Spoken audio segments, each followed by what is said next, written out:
And here's a story about being free.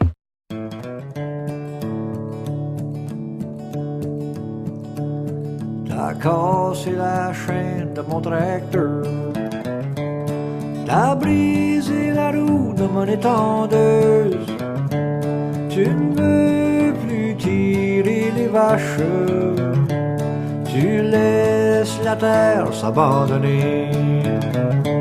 On n'est pas fou, on n'est pas fin. L'histoire de la mécanisation, surtout de la charrue, on la connaît parce que moi j'ai conduit les bœufs jusqu'à 18 ans et demi. Tout ça c'est des souvenirs, je peux en parler vraiment parce que ce soit la traction animale ou la mécanique, ben, on a vécu ça. Quoi. Il fallait pas que ça s'en aille tout ça. Mais il faut un peu fêler quand même pour entreprendre des choses. Bon, ça doit nous tenir, ça c'est une chose qu'on doit naître avec, je suppose. Et quand j'ai commencé à récupérer mon tracteur, moi, c'est parce que je voyais tous ces engins-là qui passaient chez les ferrailleurs. Et puis je me suis dit, ben, mais tout d'un coup, on va plus avoir que des images, on n'aura plus des machines à voir. On n'aura plus rien sous les yeux, quoi. Les tracteurs, les batteuses, déjà pour s'amuser à rigoler comme on faisait dans le temps. Et mon premier tracteur, j'ai acheté en 70, pour rigoler avec une batteuse un dimanche avec nos parents, quoi. Et après, ben, ça s'est enchaîné, puis on en est arrivé là maintenant, avec cette collection-là. On a 200 tracteurs, plus les machines à vapeur, les machines à battre, les moissonneuses batteuses, enfin, ce serait trop long à énumérer tout ça, quoi. Mais bon, la collection c'est une affaire, mais il fallait pouvoir les stocker aussi. Le musée a ouvert en 94, mais j'ai acheté mon premier tracteur en 70. Les plus vieilles pièces, c'est la machine à vapeur qui est dans le fond du hangar, qui a 1880. C'est peut-être pas une pièce unique, mais par son état, c'est sûrement la pièce unique parce qu'elle est en état de marche. Elle fonctionne toujours.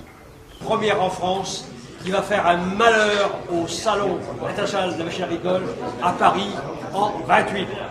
Sur la charrue portée en 47, vous pouvez dire que ça c'est l'une des premières, encore un bijou. Huard repart en 47, mais Renault a prévu la construction d'une charrue. Et en 49, il y a un conflit brutal entre Renault et Huard. Qui va l'emporter? Le tracteur charrue ou la charrue toute seule?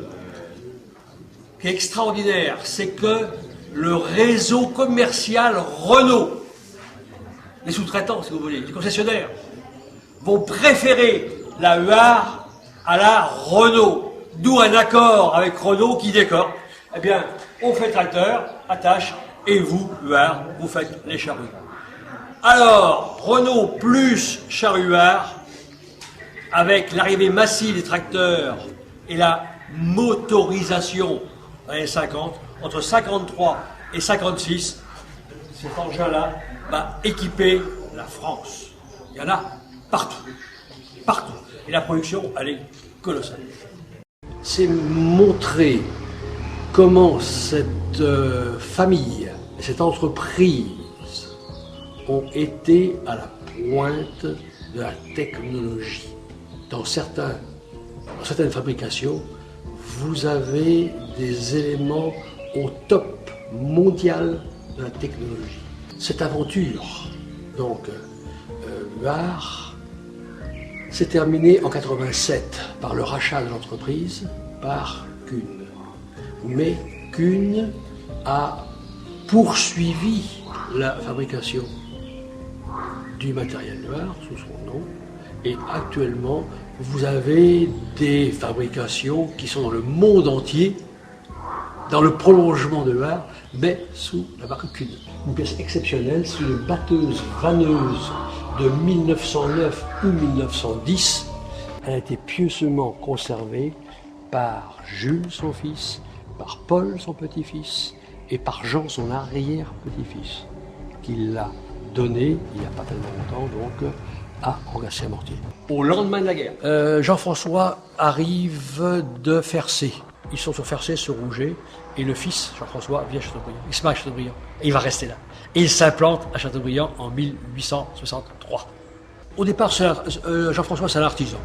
C'est un artisan qui a le sens des affaires et qui voit ce que demandent les paysans. Ouais. Bon.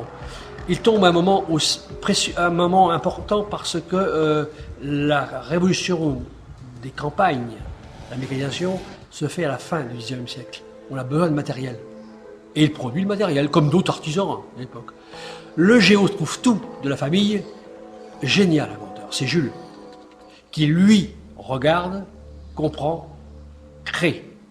Et il va surtout créer au lendemain de la guerre, en 1920 jusqu'en 27-28, avec d'énormes moyens financiers qu'il a, d'énormes moyens technologiques, avec des machines qui arrivent presque toutes des États-Unis. Il a un laboratoire, il a des moyens de forgeage et des procédés qui font une entreprise des entreprises les plus perfectionnées d'Europe. Au niveau mécanique, pas uniquement les charrues, au niveau mécanique. On vient de partout voir l'usine. Mais pour restaurer une chose comme ça, il faut Rogatien et ses amis. Le lundi, on tâche de s'absenter, mais bon, comme on est enraciné là, comme les sapins bientôt, alors on ne bouge jamais de place, c'est ouvert tous les jours. Ouais. Pour l'instant, ça les amuse. Enfin bon, on a la relève dans un des enfants quand même, oui, parce qu'autrement je me serais arrêté, c'est sûr.